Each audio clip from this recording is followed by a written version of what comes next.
latín medieval que todos los profesores que hemos dado alguna vez clases en esa materia hemos utilizado.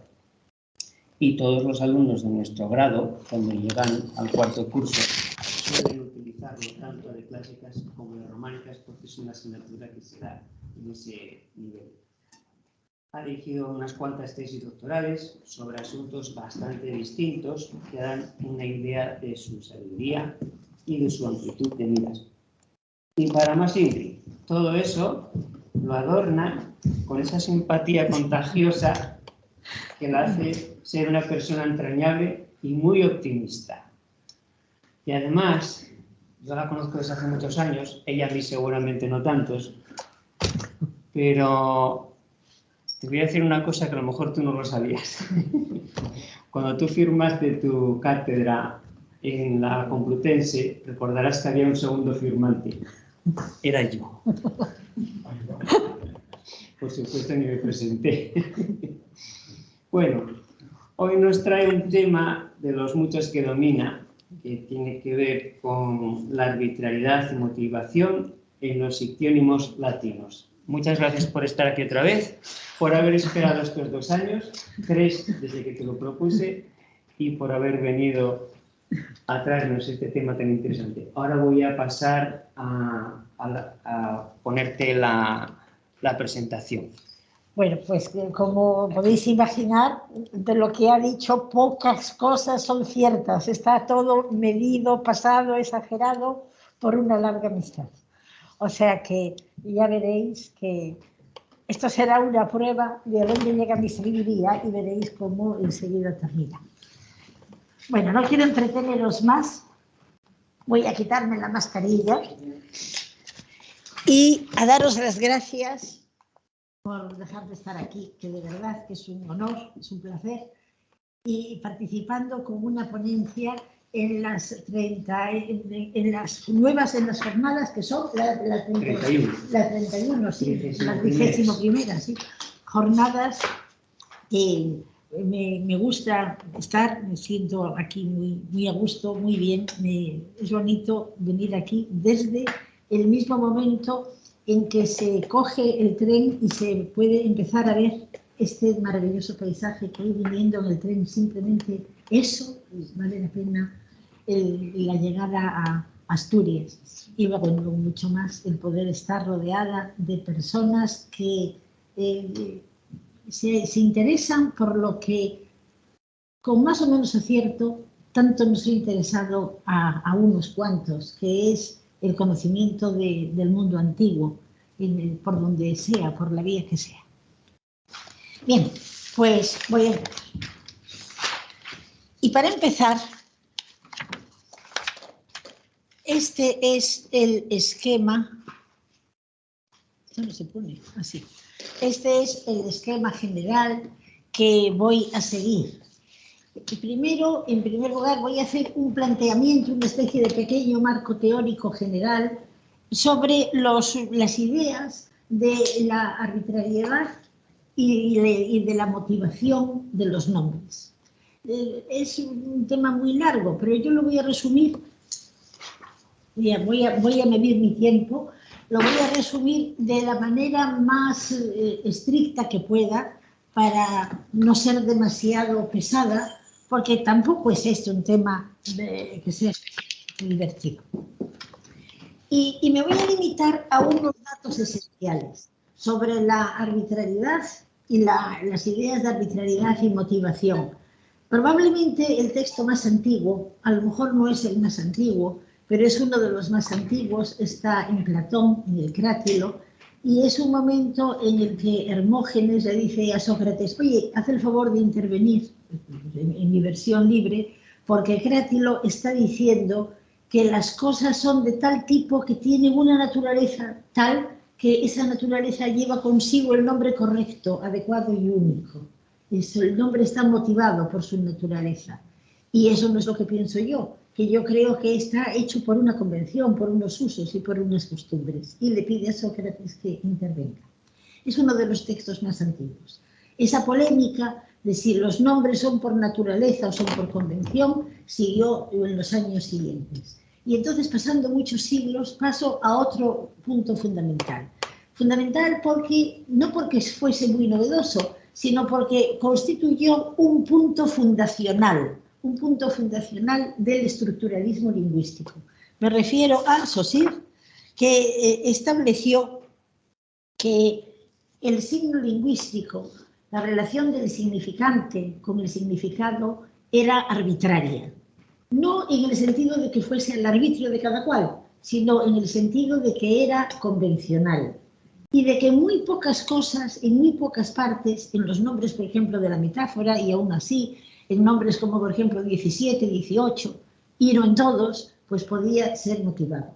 De manera que la motivación era solo parcial y el signo lingüístico solo podía considerarse parcialmente motivado. Bueno, paradójicamente, siempre se comenta, cuando se comenta esto, que se atribuye a Ferdinand de Saussure el haber acuñado como tecnicismo lingüístico el término inmotivado y el término también motivación, motivado e inmotivado. Se les atribuye al gran detractor en general de la motivación, aunque lo había sido con concesiones y con matices, porque dice que puede ser parcialmente motivado.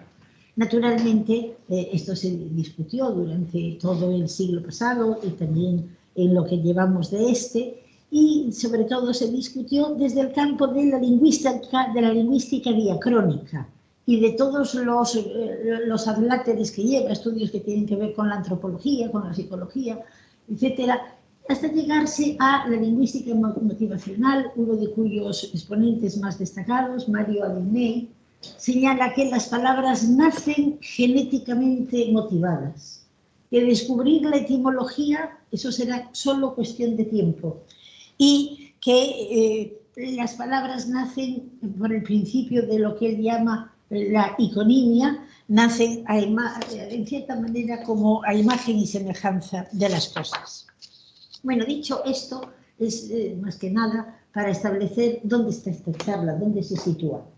Y claro, es muy fácil decir que en el medio. Bueno, se sitúa más bien, yo soy partidaria de aquello en lo que fui educada, en lo que más he leído, en el estructuralismo lingüístico, pero sí es verdad que comprendo que existe en el lenguaje la creación de palabras y que ese mecanismo de la creación de palabras, y eso lo acepto, no se basa solo en la manipulación morfológica de las palabras, no se basa en cambiar el sufijo y, como hay en castellano, pues complementar y suplementar, pues que también quepa implementar. No se basa solo en eso, sino que también se basa en crear palabras nuevas por las vías de la metáfora, por ejemplo, o en evitarlas por la vía del tabú. De esto tengo aquí un oyente que no me permite a mí seguir más por ahí, no vaya a ser que meter la pata.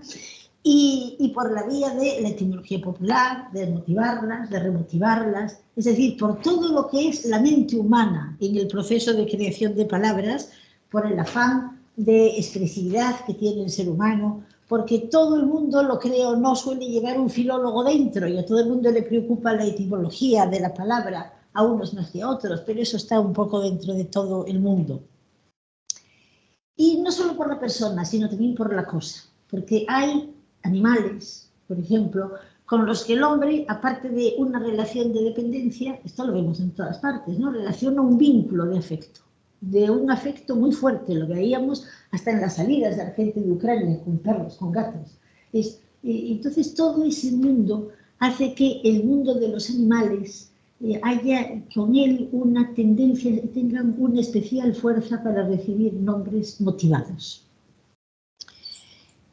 Y esto en el mundo latino fue estudiado fundamentalmente por un autor y un libro que lo he traído ahí, creo que se ve bien, lo he traído especialmente por ese excluido de préstamo, porque es un libro de la Biblioteca de Filología Clásica, y ya mis maestros sabían perfectamente, ¿no?, que era tan importante que no había más que uno y que no se podía prestar a nadie. Es el catecismo de todo aquel que quiera estudiar algo que tenga que ver con la ictiología, con el mundo con el conocimiento de los peces. que en realidad es una cosa muy complicada, porque no tenían los antiguos manera de verlos, los veían muy difícilmente, los veían a lo mejor en la pescadería, pero verlos vivos, hay que darse cuenta de las grandes dificultades que podía haber para eso. Bueno, pues Saint-Denis estudió el vocabulario, este es el libro clásico, es el catecismo, el vocabulario de los animales latinos, el latín clásico. Y así muy brevemente, lo que decidió, lo que él estudió, porque Saint-Denis además pertenecía un poco a las personas que todavía eran filólogos que escribían y que estudiaban divirtiéndose, sin tener que publicar tantos artículos al mes porque necesito publicar el tramo, porque necesito ser... No, sino simplemente por gusto, por el gusto de una persona que además era pescadora, que le gustaba el Mediterráneo y que era un genio de la filología clásica, no lo voy a descubrir yo ahora. Bien, pues resolvió. Primera cuestión. En latín hay 260 ictiónimos, un número cerrado, 260. En su mayoría griegos y en su mayoría motivados. Esas son las tres grandes conclusiones de este libro. Después se puede entrar en detalles. Y se pueden hacer, porque bueno, es de Saint-Denis, pero no es un dios, ¿no? O sea, que también este libro pues se le hicieron precisiones. 260 ictiónimos, bueno, es un decir, porque la mayoría griegos, o sea, pasaron del griego al latín, ahí hubo errores de transmisión, etcétera. Y después, aparte de eso, pues hay los errores propios de la transmisión del latín a épocas posteriores. O sea que 260, bueno, más o menos aproximadamente. Aparte de eso, pues estos ictiónimos, unos están bien atestiguados, otros están mal. Las descripciones, unas son muy detalladas, otras son descripciones pues que a lo mejor de un delfín lo que interesa es su amistad con el hombre o que es monógamo, y entonces pues todos los detalles a lo mejor de la morfología se dicen mucho más por encima en las fuentes, y hay una falta de descripciones amplias y detalladas, pero con todas estas dificultades, pues la dificultad mayor que puso Saint-Denis, aparte de descubrir la motivación, que ahora lo veremos, la dificultad mayor que puso, digamos, sobre el tablero es que no hubiera prácticamente nombres latinos para describir a los peces. Entonces, ¿qué pasa? Que los comerciantes no los tenían, que no los conocían. Hay que pensar que no, que lo que pasa es simplemente que no nos han llegado. ¿Y por qué no nos han llegado? Pues en parte porque en esta transmisión de terminología griega al latín, los partícipes son personas de las más cultas que hubo en Roma. O sea, aquí intervino Varrón, se le atribuyen más de 600 obras. Aquí participa Columela, participa Plinio el Viejo, son grandes sabios. Y en cierta manera, pues oye, recoger la lengua oral tampoco era una cosa que les entusiasmara. Y por otra parte, me parece a mí que la terminología griega cumplía entonces el mismo papel que cumplió después la terminología latina. O sea que se utilizó ya por los romanos de una manera intencionada y por un objetivo práctico. Era una manera de tener unos nombres atemporales, distintos, para darle un nombre fijo a las especies. Para que, un poco como lo que pasó después con los nombres latinos, y aquí llegaron luego al Linneo, ¿no? Es poner un nombre latino para designar todo este animal que tiene tantos nombres, que es tan polisémico, como lo que quiere un científico, que es, oye, un nombre para una cosa, y dejémonos de más. Claro, ¿qué ocurre también con la terminología de los peces en latín? Pues que al ser así, la sinonimia, esto que es tan frecuente en los peces, que resulta que a esto le llaman aquí parrocha y allí le llaman xuva y en Madrid se llama sardinilla, pues no tiene, en latín no tiene apenas sinónimos. Por eso, el nombre del pez del que voy a hablar, a ver si lo encuentro por aquí, es de los que tienen este carácter curioso de que tiene en latín dos nombres. Se llama en latín Zaeus y se llama también Faber. Y entonces, por él empiezo como ejemplo de los logros y también de las limitaciones que hay en los estudios sobre ictionimia y concretamente sobre la motivación de los nombres. No sé cuánto tiempo llevo. Pero cuánto tiempo para pedirlo aquí. Bueno, lo iré viendo. Vale. En los autores que hablan de estos nombres, de este ictionimo, el primero es Columela, que dice, no puede estar, desde luego no puede estar en cualquier mar, cualquier pez, como el élope, que se alimenta en el profundo mar de Panfilia y no en otro, como en el Atlántico Faber, es el otro nombre, el Faber, que se cuenta entre los peces generosísimos de mejor raza en nuestro municipio de Gales. Y a este, Prisca consuetudini, por la antigua costumbre, le llamamos Zaeum. O sea que aquí tenemos los dos sinónimos, Faber y Zaeum.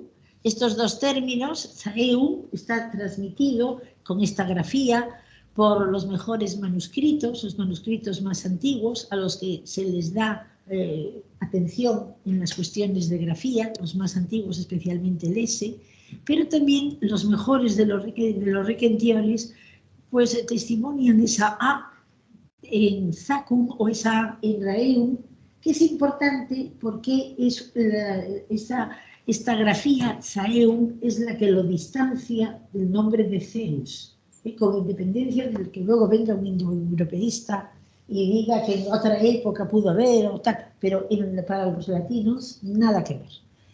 El texto siguiente es Plinio, que recoge esta noticia de Columela y él la emplea en otro sentido. Y dice Plinio, y hay además esta característica, utali alibi, que unos peces en un sitio y otros en otro obtienen, el principal lo dice, obtienen la primera categoría. En Egipto el coracino, el Zaeus, el mismo que se llama Faber, el mismo que se llama obrero, en Cádiz. Cerca de Ibiza, el pez salpa, que es sucio en otras partes y que no puede cocerse si no se golpea con un palo, etc. O sea que lo que dice Plinio es que presenta esto en un contexto de paradoja. Dice, miren ustedes, en Roma se pagan cantidades astronómicas por un buen salmonete, que era entonces el pescado que más se cotizaba, más que el esturión. Y resulta que en otros lugares se gusta eso que nosotros despreciamos, lo peor, ¿no? Como es, por ejemplo, el Zaeus o el Faber, que gusta en Cádiz, o el pez salpa, que gusta en Ibiza. Es un ejemplo en esa paradoja.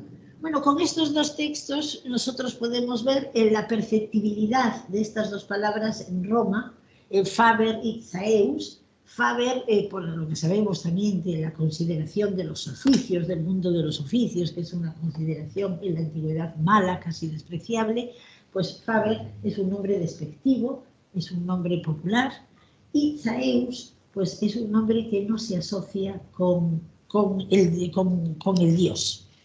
Esto es lo que se puede extraer de las fuentes.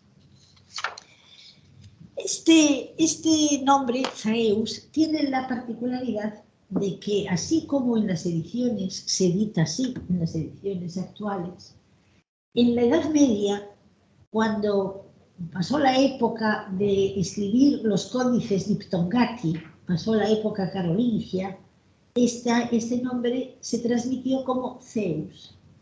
Y este nombre arrastró entonces, pues llevaba ya consigo una posibilidad de caer en el error.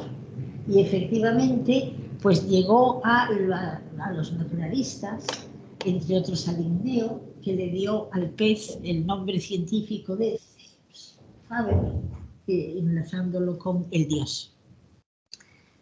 Pero Jerónimo de Huerta, que es el traductor de Plinio más escrupuloso, comienzos del 17, finales del 16, se dio cuenta de que no tenía que ver con el dios, y entonces lo transcribió al castellano, a ver si lo encuentro por aquí transcrito, lo transcribió como CEO. Y esta palabra está en la Real Academia Española todavía. Desde el siglo XVIII pasó como un cultismo para designar a este pez. Es una palabra casi sin uso, es un cultismo que no se sabe bien por qué se mantiene, porque uno va al coro de y tiene pues a lo mejor cinco ocurrencias, ¿sabes? Y con la mía esta pues serán 6, ¿no? Si vale la de hoy. Y entonces, pues, significó en castellano la llegada de un cultismo. Y con respecto al otro término, a faber, obrero, un despectivo. En La Coruña, por ejemplo, un abadejo de mala clase llaman un fogonero. O sea, es también muy frecuente ponerle a un pez un nombre despectivo, muy despectivo. Y con respecto a faber, pues Faber es, de alguna manera, un ejemplo, el nombre de Faber, un ejemplo de los excesos de la teoría de la motivación. El pez, pues, como veis, tiene una serie de características, este pez, que lo hacen estar prácticamente en todos los acuarios. De las características así morfológicas, pues por ejemplo son importantes, me refiero a las que han despertado después, de las que han sido una manera de motivarlo, de motivar su nombre, pues tiene estas aletas dorsales que se pueden parecer a las del gallo. Esto ha dado lugar a varias motivaciones. También en las aletas inferiores, lo más característico, sin ninguna duda, son estas manchas circulares, que también dieron lugar a otras motivaciones, una a cada lado, pero sin embargo se considera, lo dice así Saint-Denis, que ha sido el color lo que ha motivado su nombre. ¿Y cuál es el color? Pues aquí tenemos un ejemplar, que se ha tomado, está digamos, en fotografía submarina. Este está en un acuario. Y por aquí tengo otro, no sé en cuál de estas, aquí, este está en una pescadería. Entonces, claro, el color es muy variable. Y para los antiguos nunca se molestan en decir si hablan del color de un animal vivo o muerto. ¿Y eso pues qué quiere decir? Pues que cada uno lo define este color como quiera. Por ejemplo, en la base de datos Ichthyotherm dicen que es gris, sucio o marrón, con reflejos dorados. En la de Astronatura lo ven amarillo o pardo dorado, con reflejos dorados. En la Wikipedia lo ve oliva amarillo. La Real Academia lo ve morado con amarillo. Parece que amarillo es lo común, es el elemento común para el color, pero sin embargo no, ese no es el elemento común. El elemento común, porque esto es lo que ha dicho Saint-Denis, es el color gris, el aspecto que tiene ahumado. Eso, según Saint-Denis, habría motivado el nombre de Faber, y entendiendo que Faber, ¿y cómo entendemos Faber? Pues Faber es un término latino. Pues tampoco se sabe, porque de los 260, 200 son lo que llaman los lingüistas transcripciones crudas, tal cual, y otros 60 se piensa que son calcos, traducciones. Y entonces, ¿traducción de qué? Pues de halkeis, y que parece que en griego es más concreto. Bueno, más concreto hasta cierto punto, porque puede ser halkeis, obrero del cobre, del bronce, o sea, calderero sería. Obrero del hierro, un orfebre, del oro, un orfebre, obrero del hierro, un herrero. Y por esta es por la que se inclina a Saint-Denis, sería un herrero.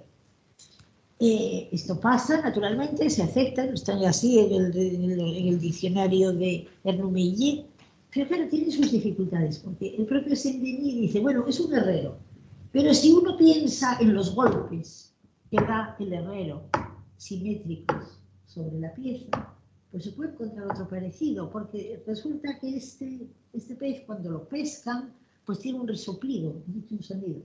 Y entonces ese resoplido pues haría que se pudiese motivar el nombre y también más, y que fuese un nombre motivado por el recuerdo del herrero. Pero otros dicen, es que a mí el sonido no me parece eso, el sonido que recuerda es al cacareo del gallo. Y esto explicaría que después se llamase gallo.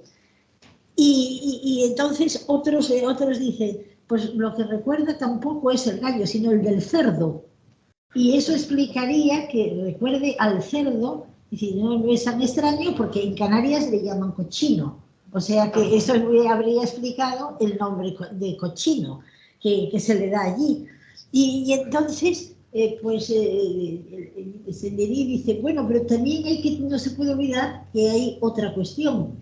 Y es que Faber se dice, de acuerdo con la tradición, de acuerdo con la etimología popular, que se llama así porque es en el esqueleto, abriendo el pez con las espinas que quedan, y allí se pueden ver pues que esas espinas son como las herramientas de un herrero, y están todas las necesarias. Y esto sería lo que habría motivado el nombre de herrero. Pero visto desde hoy, pues me parece que se han pasado 5 pueblos en varias de estas apreciaciones.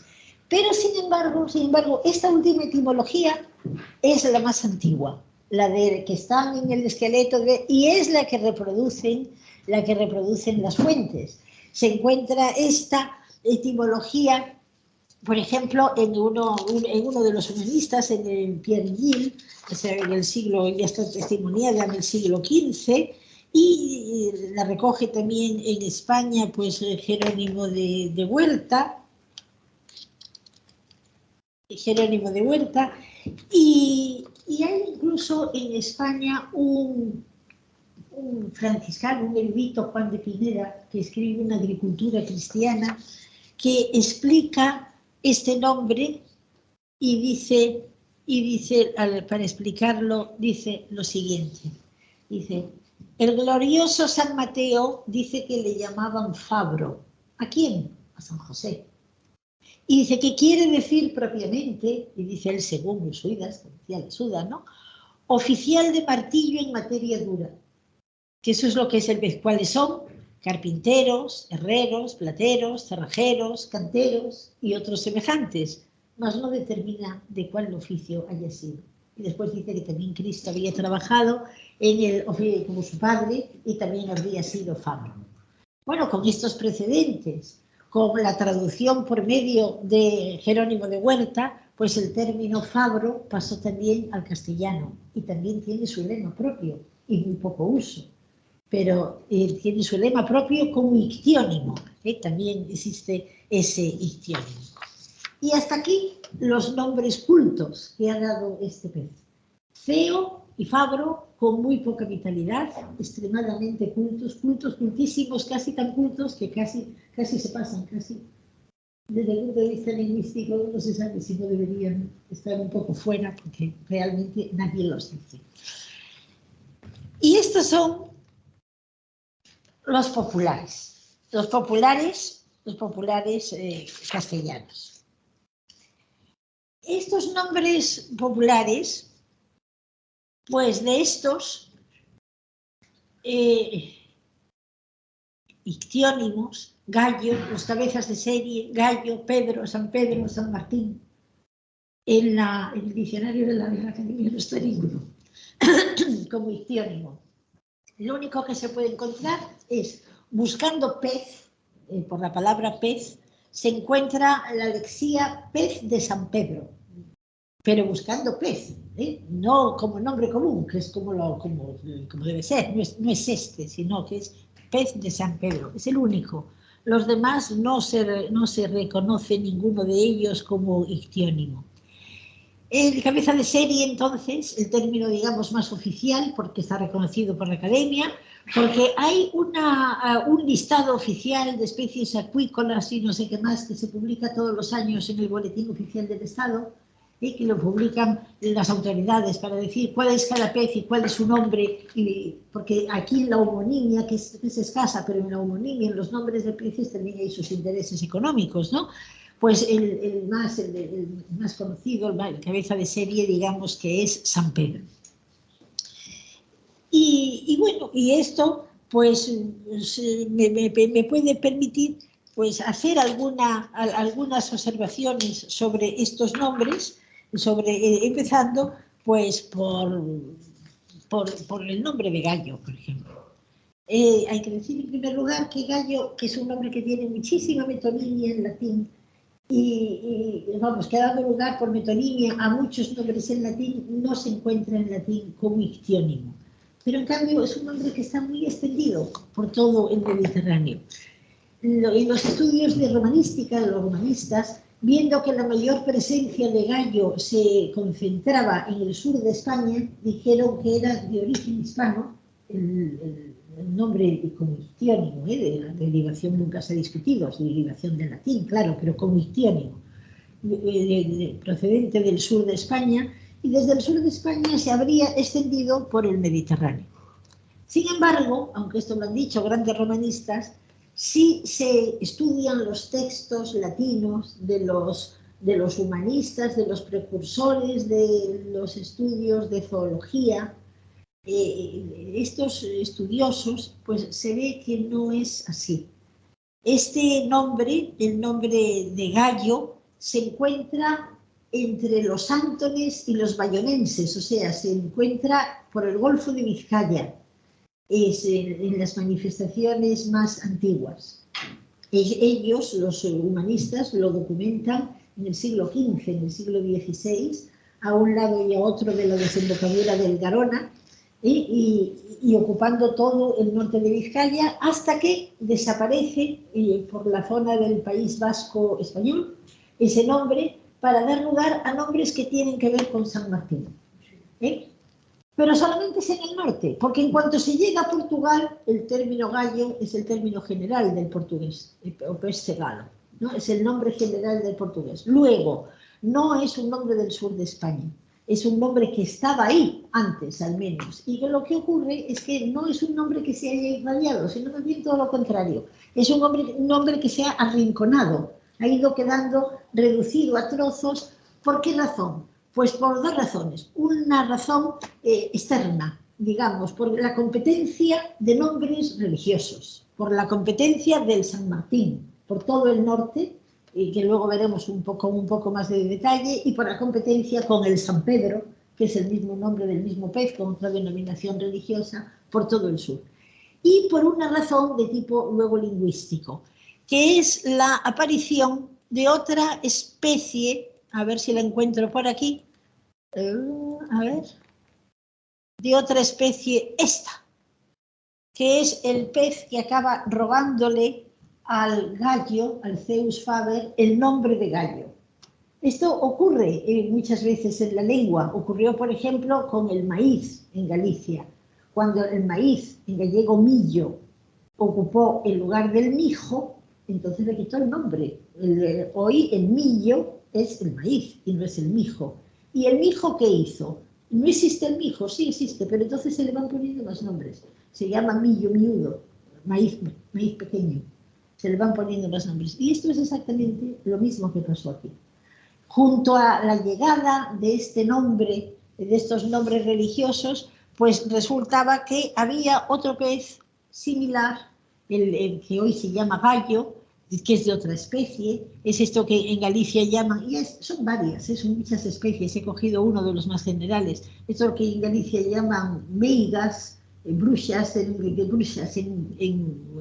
catalán, aquí yo creo que le llaman liseras a estos, lenguadinas en castellano se llaman, bueno, son este tipo de peces que también en castellano se llaman lenguadinas y se llaman gallos, simplemente. Entonces, cuando este pez le roba el nombre y se queda con el nombre de gallo, el Zeus faber va desarrollando otros nombres para ser conocido. Por ejemplo, sus nombres con atributos de color, gallo verde, gallo negro, referidos a las manchas circulares, gallo de la pinta, de la pintita, pintado, de lunar, ojo gallo, referidos a otras partes de su cuerpo, gallo barbero, gallo cochino del que hablamos antes, o incluso derivaciones morfológicas, galludo, gallineta. Se le van dando estos nombres porque el gallo pasa a ser prácticamente el otro. Y después, aparte de estos otros, ¿no? De Pedro Gallo, de Pedro, que se dice también, o los derivados de San Pedro. De manera que término arrinconado por cuestiones lingüísticas. El ictiónimo, por lo que respecta a este otro ictiónimo, San Pedro, nadie duda que está relacionado este nombre con San Pedro. Pero, ¿por qué lo que se discute es, ¿y por qué este santo y no otro santo en el sur de España? Pues una de las posibilidades, una de las teorías que se dice es, bueno, porque la época de mayores capturas coincide con el San Pedro, o sea, coincide con el 29 de junio, época de capturas. Siempre esto es complicado y siempre hay muchas teorías sobre el nombre del pez, produce el nombre del santo. Son teorías que nunca tienen una explicación clara, nunca se pueden demostrar. Primero, porque este es un pez solitario, no es el bonito, que llegan todos juntos, o la caballa, que llegan todos juntos, sino que este va de uno en uno. Entonces, incluso ahora, no se sabe bien cuál es la época mejor. Es pescado blanco, que normalmente su mejor época es la del invierno, pero se encuentra en toda época, y mucho menos se podría saber esto en épocas anteriores.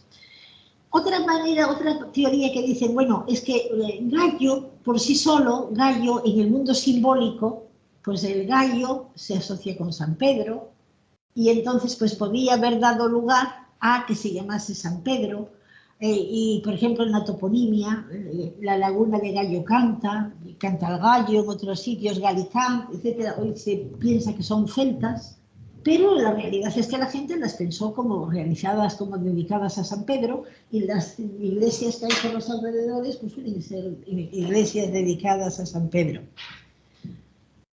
Sería otra posibilidad, pero no hay una relación temporal entre una cosa y otra. Otra posibilidad que se señaló es la posibilidad de que procediera de Pedro, de San Pedro. ¿Y qué querría decir Pedro? Pues Pedro se referiría a las costumbres, que es uno de los elementos motivadores del nombre del santo, las costumbres de un pez saxátil, de un pez que anda entre las piedras. Entonces, tomado del griego, en transcripción, Petros, Petraios, pues que pasase a la forma de Pedro, y luego, pues, a partir de ahí, que sufriese un proceso de agionización. Sabemos poco de esto. Lo que, en cambio, sí se puede saber con certeza es cuándo llega el término San Pedro y desde dónde llega. Algo nos dice esto sobre el nombre del pez. ¿Cuándo llega? Pues nosotros sabemos por una de las traducciones realizadas de Plinio, la realizada por Francisco Hernández, que se marcha, este hombre hacia 1570 se marcha a México mandado por Felipe II para estudiar la flora y la fauna de allí y ver si se encontraba, pues entre otras cosas, una planta curado todo, que preocupaban entonces mucho a Felipe II, que una de sus grandes aficiones era la farmacopea. Pues se marcha allí con la traducción, para acabar la traducción de Plinio, una traducción que no llega a acabar, pero que hace en parte, y él hace unas anotaciones, que son anotaciones que probablemente sean anteriores a su marcha, porque son anotaciones europeas, y entonces cuando está estudiando el San Pedro, dice él, se llama el intérprete, dicen, llaman este pez en Roma peste de San Pietro. Y en España, con nombre común a muchas otras naciones, peste gallo. O sea que quiere decir que hacia el 1570 todavía el nombre de peste San Pietro, todavía el San Pietro, no había llegado ese nombre a España y que este nombre se atribuye un origen italiano. Estas informaciones de Hernández, viendo los textos de ictiología, de la época, de Giovio, que son los precursores de Gessner, que es el gran experto, el gran naturalista experto, pues se comprueba que son exactamente así. O sea que, por ejemplo, hay una monografía sobre los peces de Romanis Piscibus, de Paulo Giovio, del año 1500, y dice que San Pietro es la denominación dada por romanos y venecianos a este pez, no por genoveses. 2 años después, 1553, Pierre Gilles, en el capítulo titulado de Fabro, que da todos los nombres, dice, es el nombre italiano del pez. O sea que es de San Pedro, que yo recuerdo que mi abuela decía, qué bien está San Pedro en Roma, aludiendo que no había que viajar. Este San Pedro viajó el nombre y para bautizar al pez. Bueno, y con respecto a los demás nombres, pues en los demás nombres que teníamos por aquí, hay que tener en cuenta siempre las superposiciones de tipo religioso que ha habido sobre ellos. ¿Qué me quedan? 5 pues para medirlo un poco. Bueno, pues en los demás hay superposiciones de tipo religioso o motivaciones de tipo religioso, que no siempre se ven. Por ejemplo, en estos nombres como Pedro Gallo y Gallo Pedro, teóricamente han perdido toda relación con San Pedro. En Pedro Gallo se podía decir, bueno, un poco de relación tienen, porque cuando San Pedro inicia un nombre, en castellano da como resultado un nombre, por delante de él solo puede ir un antenombre átono. O sea, puede ir San Pedro, Don Pedro, pero no hay un antenombre tónico, no se registra. Entonces, Pedro Gallo podría referirse un poco a San Pedro, de una manera lejana. Y los nombres de los peces, lo normal, cuando se hacen composiciones, es que las palabras vulgares, el pueblo tiende a hacer lo mismo que hacen los científicos, o viceversa. Es decir, primero se pone lo general y luego lo particular. O sea que el orden normal es gallo Pedro. Y si pusieras pez, sería pez gallo. No se dice gallo pez, o sea, se dice pez gallo. O sea, primero va lo general y después va lo más específico. Esto sería, pero por otro lado no se ve una relación. Pero caramba, la fantasía popular es mayor que lo que dicen los lingüistas. Pues hay una leyenda que se recoge, una leyenda popular, pero que se dice que precisamente cuando se encontró el pez Pedro, Cristo lo envió en la red y fue el propio Cristo el que le dijo, Pedro, un gallo, y de ahí vendría Pedro Gallo. Y hay lugares donde la etimología se completa más, porque le dijo, Pedro, un gallo Pedro, y entonces esto valdría para Pedro Gallo y Gallo Pedro. Y son de estas cosas, de estas etimologías, que, bueno, pues que se caracterizan, entre otras cosas, porque el orden de palabras tiene que ser fijo. ¿Y por qué se llama taquines? Pues porque la reina católica le dijo, ataquines, refiriéndose a un zapato. ¿Y por qué se llama tordehumos? Porque tarde huimos, que aquí no hay nada que hacer. ¿Y por qué se llama la bañeza? Pues porque estaba lavando una mora y estaba escuchando la conversación de dos cristianos y uno le dijo, ¡lava, necia! Pues son etimologías de este estilo, no etimologías populares. San Pedro tiene poco que ver, pero en la imaginación, en la fantasía popular sí. De estos nombres que están pasados por la religión, el que tiene unos apoyos más curiosos son, por ejemplo, estas denominaciones. Gallo de la Pasión. Porque esto tiene mucho que ver con la renegación de San Pedro, que dio lugar al arte, que es un relato muy bonito, porque es un relato sobre la debilidad humana, sobre el perdón, están todos los evangelios, la negación de Cristo, pero se concretó solo en esa denominación, Gallo de la Pasión.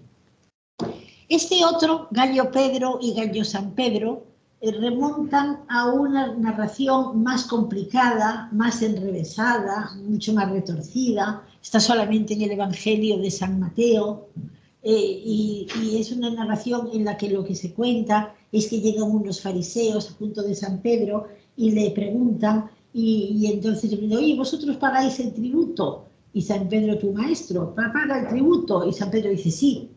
pero no está seguro, y entonces le va a preguntar a Jesús si pagan el tributo, y antes de que le pregunte, Jesús se anticipa, dice, nosotros estamos exentos de pagar el tributo porque somos judíos, pero para no escandalizar, vete al mar, lanza, bueno, vete a pescar, vuelve a pescar, lanza la red, y el primer pez que encuentres hallarás una moneda, una estatera, con la que pagar el tributo por ti y por mí. Y ahí se acaba la narración, no se dice nada más. Luego es la fantasía popular la que cuenta que entonces Pedro cogió al pez, lo agarró fuertemente y le dejó las marcas. Por supuesto, eso no se dice en el Evangelio. Y cuando este texto es comentado por los exégetas, nadie comenta esto. O sea, lo que se comenta es, no, es una cosa alegórica. El pez lo que significa no es esto, sino que el pez lo que significa es el infiel que está hundido. Y otros dicen, no, tampoco es exactamente eso. Y lo que comentan pues, son cosas como, ¿de qué tipo es el milagro? ¿El milagro es uno o dos? ¿Es un milagro de presciencia, porque Cristo lo sabe antes de que se lo pregunten? ¿O es de poder? ¿Es Él el que hace que el pez lo lleve o ya lo llevaba? Esta es otra cuestión que preocupa. Ya en las últimas épocas, en las épocas de más racionalistas, dicen, oye, pues ¿para qué se hizo qué milagro tan innecesario? Un milagro que solo se hace por razones tributarias, por no pagar. Y que lo cuenta San Mateo, que había sido una especie de inspector de Hacienda antes de y ya otros dicen, pues si es que además ahí no podía estar el pez de San Pedro, porque es un pez de mar, y donde va a pescar San Pedro es el Tiberíades, que es de agua dulce. O sea, manifestaciones, pero nadie cuenta lo de las manchas. Eso es otra cosa de la fantasía popular. Y ya por último, los nombres relacionados con San Martín. San Martín es un santo del siglo IV, del siglo IV, el siglo IV es antigüedad clásica. Hay muchos autores del siglo IV que son paganos y que no se les distingue tanto de los de siglos anteriores. Pero en cambio San Martín es un personaje puramente medieval, está relacionado con el demonio, se dedica a combatir la idolatría, a sacar al demonio de los cuerpos, hace, aparte de la capa al pobre, que es el primer milagro, hace 3 resurrecciones, 2 de ellas antes de ser obispo. O sea que es un santo igual, y además se mueve desde la Panonia hasta llegar al oeste de Francia, o sea, se mueve por los interiores, tiene poco que ver con los santos. ¿Qué se dice de San Martín? ¿Por qué tiene que ver San Martín con el pez? Pues una de las cosas que se cuentan, su vida la escribe Sulpicio Severo, una persona que estuvo con él a su lado, y no dice nada de que tenga que ver con algo marinero. Es un santo del interior, es un santo continental. Pero luego ya más adelante, Paulino de Petricordi, otro autor, ya más tardío, que escribe en verso, pues dice, no, sí, es uno de los últimos milagros, había mucha hambre entre los monjes. Entonces él sale y le dice, están desesperados, y le dice a un monje, vete al río y pesca, y encontrarás un pez con el que pasar, con el que calmar el hambre de los monjes. Y efectivamente así es, sacan un íxoce que parece que es un salmón, el monje lo agarra fuertemente, no se dice nada de marcas, y entonces esa es la leyenda que daría lugar al San Martín. Bueno, hay otros textos sobre la vida de San Martín que sugieren otra interpretación. No voy a entrar en ellos porque me llevaría más tiempo, pero simplemente sí voy a decir que, en mi opinión, el nombre de San Martín, de donde procede, es del pájaro, fundamentalmente, como la mayor parte de los pájaros, es decir, del Martín pescador. Ese nombre es un nombre de pájaro que está extendido por toda la Romania, el Martín Peixer, el Martín Pescatore, el Martín Peixeiro y el Martín Pescador castellano, está extendido por toda la Romania, y este pájaro es el que se llamaba el alción. Entonces es el recuerdo de la mitología antigua. Los alciones fueron metamorfoseados en pájaros, se les permitió después, porque el castigo era muy fuerte, que tuvieran unos días. En el ocaso de las Pléyades, es cuando veían al Martín Pescador, qué curioso, el 11 de noviembre, que es el día de San Martín, y entonces pues se les permitía esos días que incubasen sus huevos. Eso es lo que se llamó después el veranillo de San Martín. Y ese es el nombre pues que habría pasado, la leyenda que habría pasado al pájaro, al pájaro San Martín, y del pájaro pues habría pasado simplemente al pez, como tantos nombres de pájaros que pasan en su mayoría a nombres de peces. Lo que sí sabemos, y con esto termino, es que este nombre, el nombre de San Martín, que es el nombre de todo el norte, lo que sí sabemos bien es la difusión. O sea, desde Le Poisson Saint-Martin de Francia, oeste, pasando por el San Martín del norte de España, que empieza por el Much-Martín o el Martincho del País Vasco, el San Martín de toda Cantabria y de Asturias, y el San Martiño de mi zona, hasta el nombre de Portugal, donde allí aparece el pez gallo y ya no vuelve a aparecer, es toda la zona del San Martín. ¿Y esa zona qué dibuja? Pues dibuja obviamente el Camino de Santiago. Bueno, pues simplemente con esto acabo y muchas gracias por la atención. Estoy a vuestra disposición si queréis preguntar algo.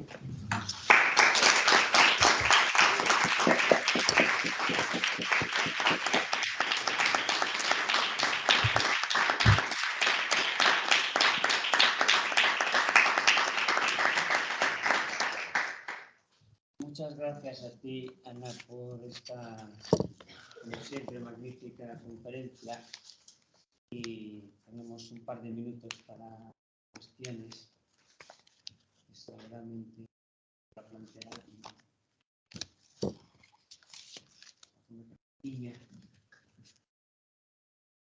En Galicia, este pez se llama rapante, creo. El gallo. Sí, el gallo, sí. El rapante. Y a mí me engañaron una vez. Porque fui a la pescadería, yo como no tengo ni idea, iba con la chuleta, ¿no? Y llevaba el encargo de comprar un lenguado. Pero mi mujer lo que quería que comprara era un gallo. Entonces compré un lenguado que pesaba 2 kilos, me lo llevé a precio de oro y bueno, la bronca en casa fue monumental, por supuesto. Entonces aprendí que no, que tenía que pedir gallo. Entonces la siguiente vez fui, pedí un gallo, y dice, no, pero no tenemos, pero esto que, no, estos son rapantes, son mucho mejores. Y después en el supermercado vi una caja de rapantes que ponía rapantes barra gallos barra no sé qué, porque estaba en vasco, no sé cómo se dice en el País Vasco. Son los gitanos. Sí.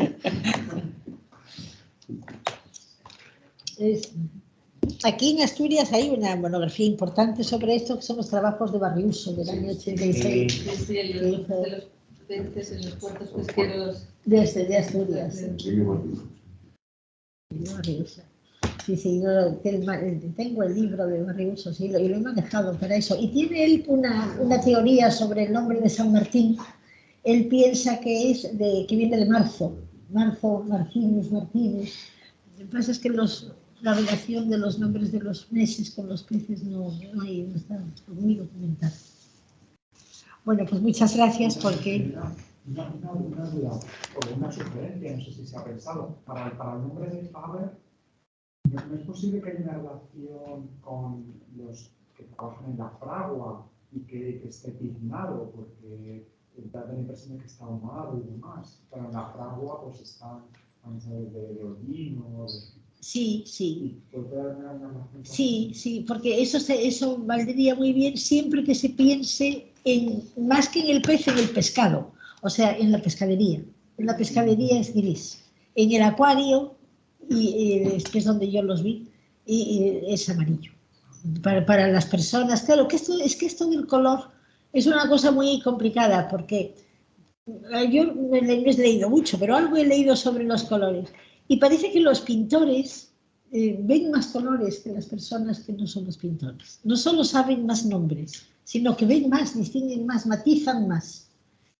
Y dicen que las mujeres matizan más que los hombres el mundo del color. Entonces, pues claro, el color como elemento motivador del nombre es inaprensible.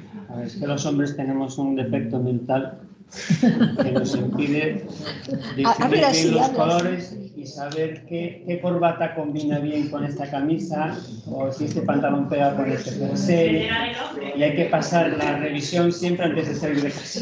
Por eso el traje es lo más cómodo, porque no tienes que pensar nunca. Yo sí.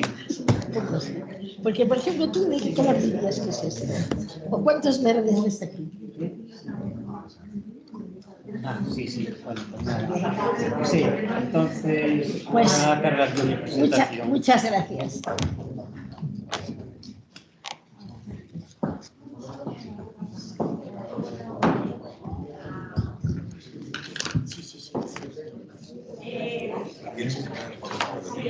Sí, pero voy a ver cuál es la... Vete presentando, sí.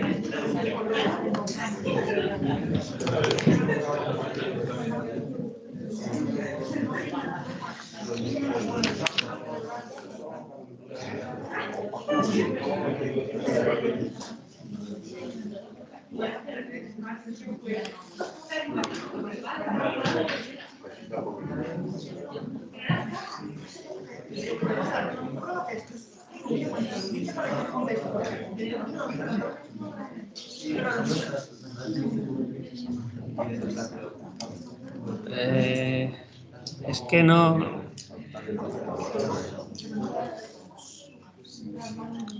No, espera, es que lo hice mal. ¿Dónde? Deja de presentar. Es que no sé. En el escritorio. Mira, dale tú. Tú le diste a compartir. Sí. ¿Y qué le diste? Ventana, pero no la tenía cargada todavía. Es que... Vale. Entonces hay que... Eso es lo que hice ahora. No, mejor... Eso, hay que cargar la presentación y después... O sea, salimos de esta pantalla, ¿se puede minimizar? Es que estamos en pantalla completa, que no sé cómo se sale.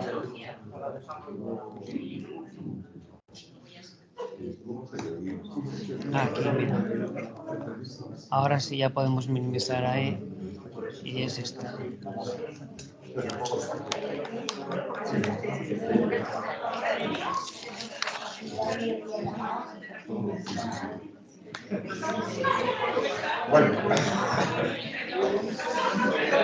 Bueno, vamos a continuar la sesión de esta mañana y como siguiendo el programa vamos a dar paso a la siguiente comunicación. Ya ven, es nuestro don presidente y muy conocido porque es la única persona que lleva 31 años presentando comunicaciones, que mantiene la antorcha desde la primera jornada. Así que, Pedro, te damos la bienvenida una vez más. Y como ven, nos va a hablar de la inscripción del monumento a Jovellanos de Oviedo. Muchas gracias. Verdaderamente me siento como en casa después de tantos años. El caminante que transite por la calle Jovellanos de Oviedo, a la altura del monasterio de San Vicente, o el viajero que espere el autobús en la parada situada justo en ese punto, podrá reparar, si lo desea y mira a sus espaldas, en lo que queda del monumento que la Junta General del Principado dedicó en 1798 a uno de los hijos más ilustres de Asturias, el gijonés Gaspar Melchor de Jovellanos. La ocasión la propició el nombramiento de Jovellanos en 1797 como ministro de Gracia y Justicia del nuevo gobierno de Manuel Godoy, justo después de rechazar la designación como embajador de España en Rusia. En sesión de la Junta de 5 de diciembre de ese año, se acordó hacer un monumento en el que se ponga una inscripción, dice el acta, que eternice la memoria de su excelencia y comprensiva de los beneficios que hizo al Principado estableciendo el Instituto Asturiano y promoviendo la carretera de Castilla. Su emplazamiento actual, pegado a uno de los muros del monasterio, en un pequeño descansillo ajardinado formado en un recodo de la calle, está a muy pocos metros del original, donde, adosado a la muralla y junto a la puerta de la Noceda, miraba la antigua carretera de Gijón, hoy calle Martínez Vigil. Y su aspecto ha cambiado respecto al primitivo, el ensañamiento sufrido en conflictos nacionales, los propios traslados y la incuria general eliminaron buena parte del ornato del conjunto, diseñado por Juan de Villanueva, arquitecto del Museo del Prado, a quien se encargó la realización del monumento. Si el paseante o el viajero tienen además curiosidad, quizá se animen a leer la inscripción del monumento situada en la parte baja. En ella se hace un sucinto recorrido de la trayectoria pública de Jovellanos y de los beneficios con que favoreció al Principado. La tarea de leerla, sin embargo, puede que no resulte fácil, porque está en latín, y porque el texto contiene ciertas peculiaridades que lo hacen, por así decirlo, un tanto raro. Me propongo entonces editar la inscripción y repasar algunos motivos por los que considero que el texto de la inscripción es raro. La lastra que contiene el texto es rectangular y sus dimensiones aproximadas son de 188 centímetros de ancho por 105 de alto. Es de caliza de Moniello, del Devónico, con afloramientos en el naranco. En sí misma carece de ornato, pero sí quedan todavía 3 escudos que la enmarcan, el del Principado a la izquierda, el de la familia de Jovellanos a la derecha y por arriba el de la Casa Real. La inscripción contiene 428 caracteres trazados en letra capital cuadrada, bien angulados, de unos 4 centímetros de alto, y originariamente los entalles de las letras estaban cubiertos de bronce dorado al fuego, aunque ya no queda rastro de él. Las 11 líneas de que consta el texto ocupan el ancho casi completo de la piedra, a excepción de la última, que está centrada. Los márgenes son estrechos, de unos 6 centímetros, e iguales por los 4 lados. La inscripción ha sido transcrita y publicada por unos pocos autores, con diferente fortuna y nunca con exactitud. Nosotros la editamos así.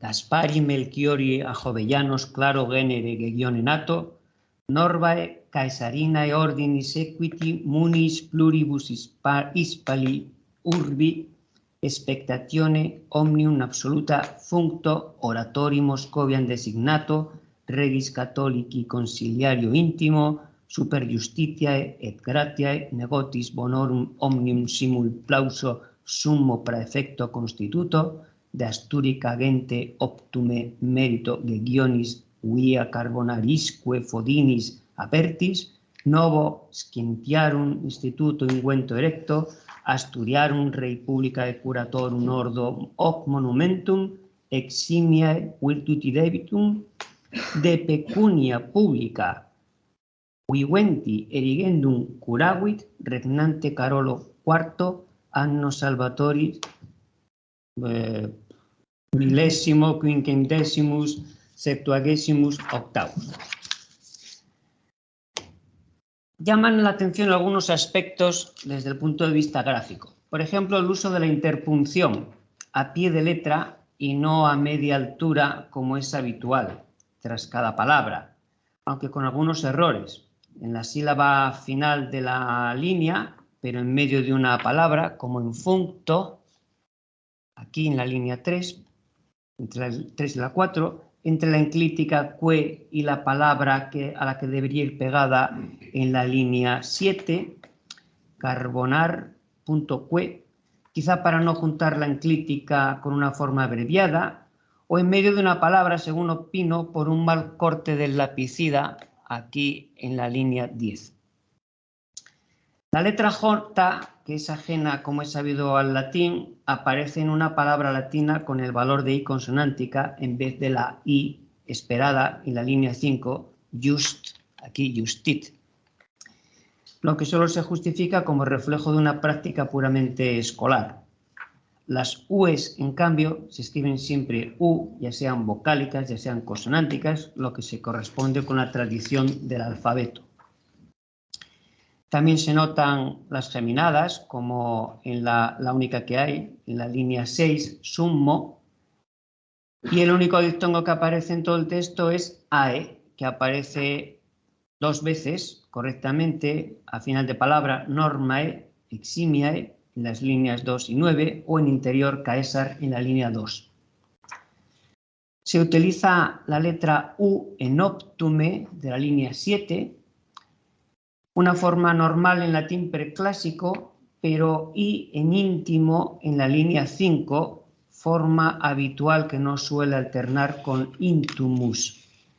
Ahora bien, precisamente en la expresión en que se utiliza optume, de astúrica gente optume mérito, no aparece nunca la forma con U en la epigrafía romana, sino con I, es decir, que debería haberse usado la forma que en tiempos de César ya era habitual, que es optime, y que éste sancionó por ley. Las grafías utilizadas para anotar las cifras correspondientes a 1500 en la línea 11 son las más arcaicas y próximas a su origen, con ese palo vertical volado saliendo del borde de la caja desde la mitad o desde el final de la letra. La disposición sintáctica del texto resulta un tanto difícil por varias razones. Se compone de una sola frase cuyo sujeto y verbo no aparecen hasta las líneas 9 y 10, son ordo curavit. Por otro lado, es muy abundante el uso de abreviaturas, porque de las 75 palabras de que consta el texto, nada menos que 31 están abreviadas. Algunas de ellas exigen incluso un poco de reflexión para poder establecer su desarrollo correcto. Por ejemplo, en la línea 2 nos encontramos con la expresión norba caesar, que Miguel Cuadrado en una ocasión deja tal cual y en otra desarrolla norbae caesareae. La expresión alude a la denominación que antaño se creía que había que dar a la ciudad de Alcántara, Norba Caesarina, aunque en realidad precisamente en tiempos de Jovellanos se acababa de descubrir que pudiera designar al actual Cáceres. El desarrollo correcto en todo caso es obviamente Norbae Caesarinae. La palabra spectat de la línea 3 podría desarrollarse como spectato en una primera lectura descuidada, como parece que hizo Fermín Canella, a tenor de su traducción Admirado en Sevilla. El desarrollo correcto, sin embargo, parece ser el que estableció Cuadrado cuando transcribió spectatione, lo que da sentido al término absoluta que sigue y concuerda con aquel. La abreviación apert entre las líneas 7 y 8 ha provocado dudas a Cuadrado y a Ciriaco Miguel Vigil, que desarrollan aperta, como si se refiriera a la gegionis guia que precede. Sin embargo, parece más oportuno desarrollar apertis, en alusión a las dos sintagmas en ablativo coordinados que siguen, gegionis guia carbonarisque fodinis. Naturalmente, el desarrollo correcto de carbonar no es carbonarique, como supone Cuadrado, pues no se entiende la frase de ese modo, sino carbonirisque. Y por supuesto, la forma gegion, que Cuadrado desarrolla como gegione, como si estuviera en ablativo, hay que desarrollarla como gegionis, ya que parece claro que debe estar en genitivo como complemento de guia. Y del conjunto de abreviaturas de la línea 10 de PPU, las tres primeras responden a la práctica habitual en la epigrafía latina de significar la procedencia del dinero empleado para ejecutar la inscripción, de pública pecunia o más habitualmente de propria pecunia. Lo que no se entiende es la última U de ese conjunto. Cuadrado, Miguel Vigil, Canella y Somoza leen a continuación Inguenti, lo que ni tiene sentido ni se lee en la inscripción, que dice Iuenti. Esa U está evidentemente mal relacionada y mal ejecutada por el lapicida, que debería haber escrito DPP Wiwenti, como leyó Somoza en su primera transcripción, para que se viera bien claro que iba con lo siguiente y no con lo anterior. La traducción de Canella obvió esta forma, quizá porque no entendía lo que quería decir. Sin embargo, la expresión se utiliza con frecuencia en la epigrafía romana para señalar que el monumento, del tipo que sea, se hizo en vida del interesado, cosa que sucede en este caso. Y digamos por último que la abreviación reg, bueno, eso es lo de Wiwenti, aquí es donde está hecho la interpunción mal hecha, y la abreviación reg de la línea 10 en la expresión reg Carolo la desarrollan nuestros predecesores como rege Carolo, suponiendo probablemente que es el equivalente de la construcción clásica Hipperione Consule. Sin embargo, si tenemos en cuenta la frecuencia con que aparece en la epigrafía latina la expresión del tipo regnante Carolo, lo más adecuado quizás sea, sin descartar que en la mente del redactor estuviera la fórmula rege Carolo, sería precisamente desarrollar de ese modo la abreviatura, que por lo demás no cambia el sentido. Es más, es común encontrar en dataciones epigráficas medievales el modelo regnante Carolo rege. Se emplean muy pocas preposiciones. En una ocasión aparece super y suponemos como cuadrado que el término con el que va negot podría estar en ablativo negotis. En todo caso, parece que se usa en un sentido que no conoce el latín.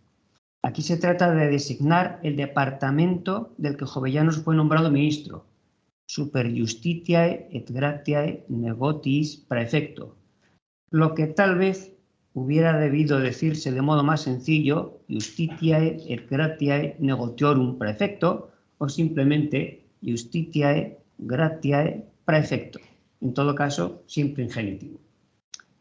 Y la preposición a pudiera estar sustituyendo innecesariamente a de en la expresión con que se nombra el apellido de Jovellanos, Gaspari Melchiori a Jovellanos.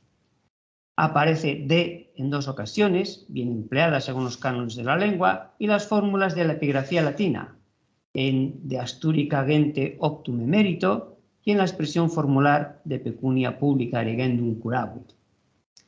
En dos ocasiones, los casos se usan de modo muy extraño. En la línea 3 se lee hispali urbi en dativo, en referencia al lugar en que Jovellanos ejerció varios cargos. Sin embargo, resulta difícil de encajarlo sintácticamente en dependencia de functo. Tal vez una expresión como hispali in urbe o in urbe hispali, menos rebuscada y con ablativo, hubiera sido más adecuada. Más difícil todavía resulta encajar el acusativo moscovian y la línea 4 en el sintagma oratori moscovian designato. El redactor se refiere al nombramiento de Jovellanos como embajador de España en Rusia. Sin embargo, la forma de expresarlo en latín no reproduce ese contenido ni ningún otro. Quizá hubiera debido decir apud Moscovian. El léxico también muestra ciertas peculiaridades. Aunque el redactor en líneas generales acierta con la elección del vocabulario, hay casos en que comete ciertas inexactitudes o errores. En la línea 2 usa el término munis como régimen de functo para expresar que Jovellanos cumplió con las funciones asignadas. Sin embargo, esa palabra munia no se suele emplear en latín más que en nominativo o en acusativo. En cambio, la que se usa es munus muneris, de suerte que no es raro encontrar en las inscripciones la expresión muneribus functo, que es la que el redactor seguramente debería haber utilizado. A la hora de expresar en latín conceptos modernos como ministro, embajador o consejero de Estado, el redactor lo hizo con distinta suerte. Para el cargo de ministro eligió el término praefectus, que sin duda puede resultar adecuado. No así la palabra con que se refiere al nombramiento, constitutus, pues hubiera sido mejor seguramente usar factus o creatus. Sin embargo, sí estimo que acertó al elegir el participio designatus para referirse al nombramiento como embajador en Rusia, porque finalmente lo rechazó.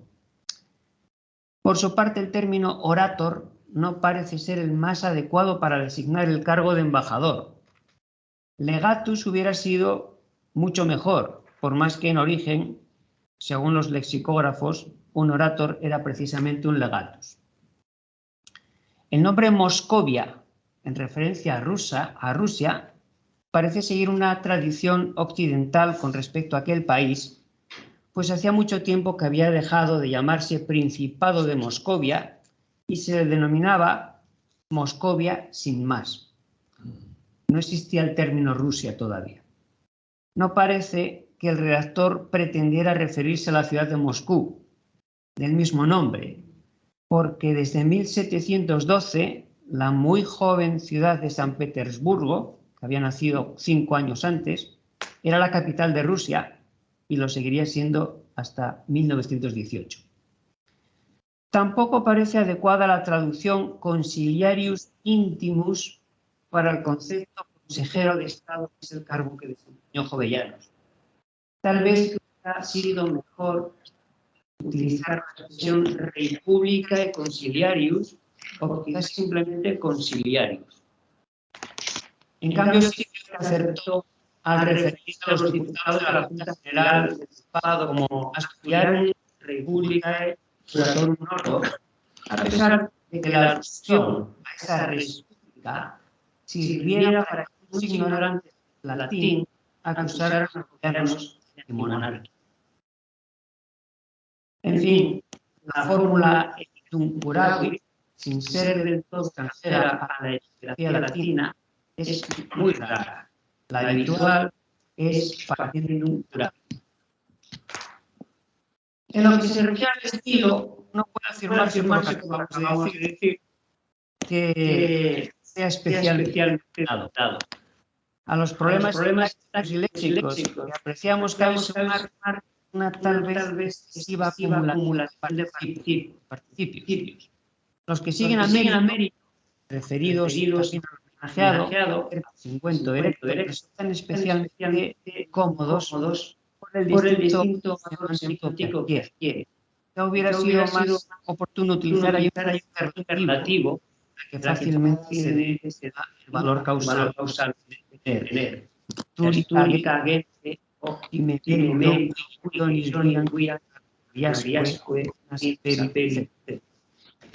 el texto, por lo demás, constitución que evoca la tradición literaria, que describe el origen de los villanos como claro innato, con esa blasfemia de cualidad que recuerda la descripción de Cacelina Astucio en su famosa conjuración, Cacelina Nobile.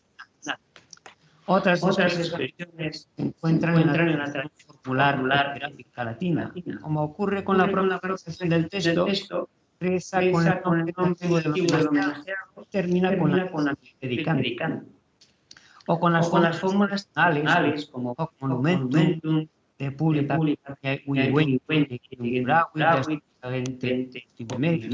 o regnante, lo cual. La inversión del orden de palabras en la expresión justia y gratia, en vez de la más habitual gratia y justitia, pues es en duda buscada. Lo mismo seguramente la literación de M.S. in bonor omnium singul clausus summo, lo mismo pienso, aunque ya vimos copiado de optume, de optime, si fuera un ateísmo.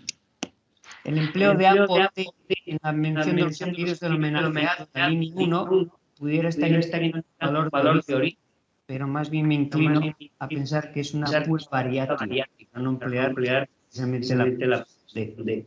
Y por último, la colocación al final de la fecha mediante ese giro participial curavi regnante carolo constituye un claro ejemplo que se denomina en estética alargamiento o galop franceses, la frase narrativa como deslocada. Vamos a traducir la inscripción, empezando con la única que es la que hizo Fermín Canella en 1880 y que han repetido tres estudiosos como el Vigil Somoza o más recientemente nuestro compañero no menos ilustre Javier González Santos. En palabras de ya. Dice así, su fácil libre traducción es como si. Siendo rey Carlos IV y en el año de 1798, la Junta General del Principado, con fondos del Tesoro Provincial, acordó levantar este monumento imperecedero a las notorias virtudes de don Gaspar Melchor de Jovellanos, linaje ilustre, natural de Gijón, caballero de la Calatrava, tiene que decir, admirado por su celo en el desempeño de los cargos públicos, embajador electo de España en Rusia, consejero de Estado del Rey Católico y ministro de Gran Justicia con aplauso de los hombres buenos. A él debe la de Asturias los más señalados sucesos, la apertura de la carretera real, el beneficio de las minas de carbón de piedra y el pensamiento del nuevo instituto. Como se ve, es una traducción de suma elegancia y expresa con libre esmero lo que el texto latino debería haber dicho, pero no dice. La realidad es que el texto latino ni se entiende con tanta facilidad, como dice Canella, ni transmite esa elegancia, ni siquiera expresa el contenido pretendido. Una traducción un poco más veraz, reflejo aproximado de lo que dice el texto y de cómo lo dice, podría ser esta. A Gaspar Melchor de Jovellanos, nacido en Gijón de ilustre linaje, caballero de la Orden de Alcántara, habiendo desempeñado varios cargos públicos a la ciudad de Sevilla con cumplida expectativa de todos, embajador designado a Rusia, consejero personal del católico rey, constituido ministro supremo sobre los asuntos de justicia y gracia con aplauso a un tiempo de todos los buenos, habiendo prestado los mejores servicios al pueblo asturiano por la apertura de la carretera de Gijón y las minas de carbón, por la concepción del nuevo Instituto de Ciencias erigido. El orden de procuradores del Principado de Asturias se ocupó de erigirle en vida, con fondos públicos, este monumento debido a su eximia virtud, reinando Carlos IV, el año del Salvador de 1798. Un poco menos. El cuaderno donde se anotan los gastos que ocasionan semanalmente en el monumento dedicado al excelentísimo señor don Gaspar Melchor de Jovellanos deja constancia de cuántos dineros se iban invirtiendo en la ejecución del monumento a Jovellanos, en un alarde de transparencia. Ahí se reflejan las diversas cantidades cobradas por las cerca de 200 personas que intervinieron en su ejecución. Carpinteros, carreteros y arrieros, cerrajeros y herreros, platero, además del marmolista, escultores y arquitecto, van consumiendo los 42.216 reales y 29 maravedíes a que ascendió el monto total del proyecto. Nada, sin embargo, parece haber cobrado el redactor de la inscripción, del que no se dice nada, ni siquiera se menciona su nombre. Sí sabemos que en sesión del 8 de noviembre de 1798, el Principado recibió la obra con el informe favorable del arquitecto Benito Álvarez Pereira, quien afirma que el conjunto, leo, se halla puntualmente arreglado a dichos dibujos, los de Villanueva, así en sus medidas como en la figura, y el todo de ella y sus partes también ejecutado y con tanta escrupulosidad como pudiera serlo del profesor más recomendable.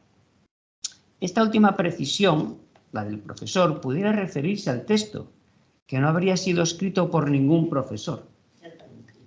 Se encargó tal vez a Juan de Tineo, sobrino de Jovellanos, crítico y con fama de latinista, que no dejó obra para poder juzgarlo, pero que trabajaba en la Secretaría del Ministerio de Gracia y Justicia justo cuando su tío era ministro. Jovellanos, por su parte, quien tuvo que conocer necesariamente el monumento y la inscripción, porque pasó a su lado nada menos que 3 veces, nunca se refiere en sus escritos a él. Su discreción ante los recelos que su figura levantaba tanto en Madrid como en Gijón y en Oviedo, debió sin duda invitarle a tal silencio. De hecho, su caída en desgracia se relaciona con el monumento mismo y con la inscripción, cuya autoría se le atribuyó a él, al punto de ser motivo de su detención y encarcelamiento. Estimo que alguien como él, conocedor y lector habitual de textos clásicos a los que continuamente cita en sus obras y redactor de memoria, por cierto, y redactor de muchas inscripciones en esa lengua, con notables, por lo que he visto, arreglo y pulcritud, no pudo ser el autor de este texto, como decía, tan raro.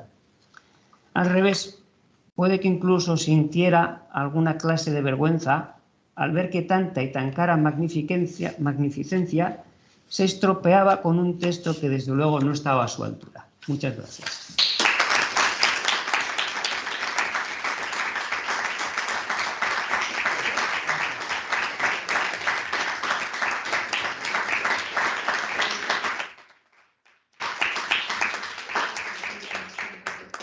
Bien, pues muchísimas gracias a Pedro por esta publicación con este detalladísimo análisis.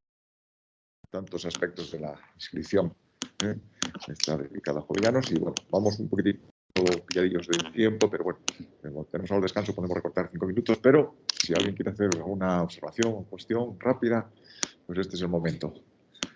Muchas gracias. Y ahí se ve una vez más muestra esa gente que se empieza a escribir en la gente y no tiene idea. De hecho, estamos viendo los medios de comunicación y otros que ponen una frase en latín y tienen idea y la ponen mal. Es una muestra más de que esa gente, los ponían, esos errores se ponían en los medios, pues son señores que se ponen a hacer y no tienen idea de las son latinazos.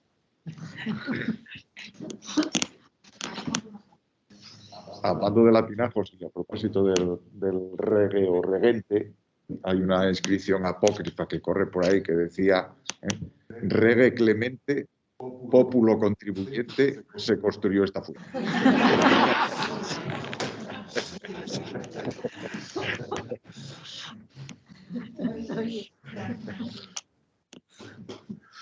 Bueno. La verdad es que la inscripción tiene pinta de traducción de Google al latín, ¿no? Sí, pero no había Google. Bueno, pues entonces vamos a hacer un receso. Vamos a retrasar mucho, tendremos que empezar a 10, vamos a empezar a 15 minutos para las 12.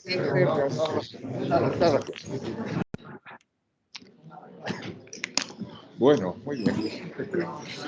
Y además Sí, yo no sé